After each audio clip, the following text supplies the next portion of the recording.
नेटिपट्टी गुफा का रहस्य 1960 में शुरू हुआ, जब इसकी संकीर्ण और फिसलन भरे रास्तों ने लोगों की उत्सुकता को जगाया।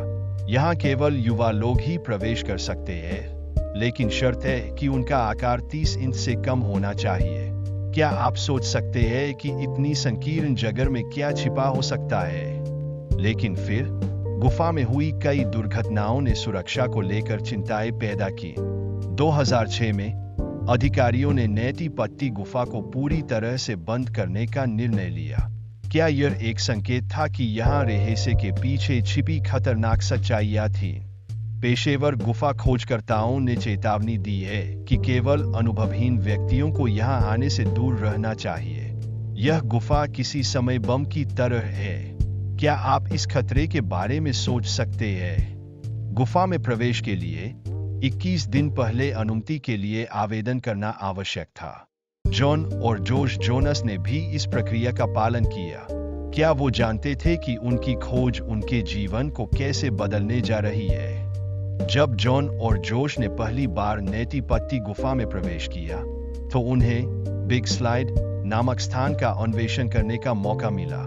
यह क्षण उत्साह से भरा था, लेकिन क्या उन्हें पता था कि ये यात्रा कितनी खतरनाक हो सकती है? जॉन ने गुफा के सबसे कठिन और संकीर्ण हिस्से बर्थ कैनाल की ओर बढ़ने का कठिन निर्णय लिया।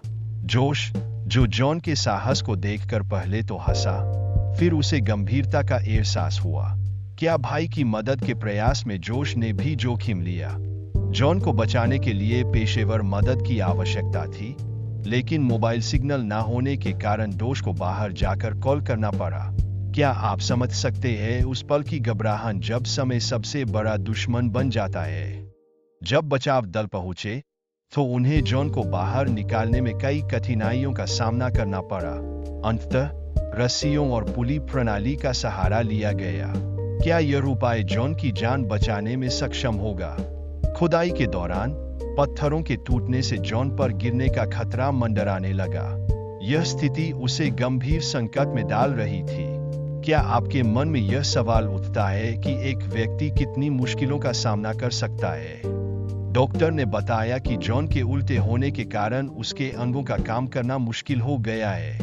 10 घंटे के अंदर उसे मदद की आवश्यकता थी। क्या सच में समय उसके खिलाफ हो चुका था? बचाव कार्य के दौरान जॉन को बाहर निकालने में कई चुनौतियों का सामना करना पड़ा। उसके पैर ऐसे थे कि उन्हें मोड़ना मुश्किल हो रहा था। क्या जॉन की हिम्मत आखिरकार टूट जाएगी? जॉन को निकालने के प्रयास में 19 घंटे लग गए, जिसमें कई कठिनाइयां आईं। यह दर्शाता है कि वास्तविक जीवन में बचाव कार्य कितना मुश्किल हो सकता है। क्या आप इस स्थिति का ख्याल करके खुद को उस स्थान पर पाते हैं? जॉन की पत्नी को उनके निधन की खबर सुनकर विश्वास नहीं हुआ। यह स्थिति परिवार के लिए बेहद दर्दनाक थी। क्या उम्मीद का कोई कण अभी भी शेष था? जॉन के शव को निकालने के लिए कई योजनाएं बनाई गईं, लेकिन अंततः यह निर्णय लिया गया कि उन्हें वहीं छोड़ दिया जाए। सुरक्षा और सम्मान के दृष्टिकोण से यह निर्णय बेहद महत्वपूर्ण था। क्या यह एक अंतिम विदाई थी या फिर एक नई कहानी की शुरुआत?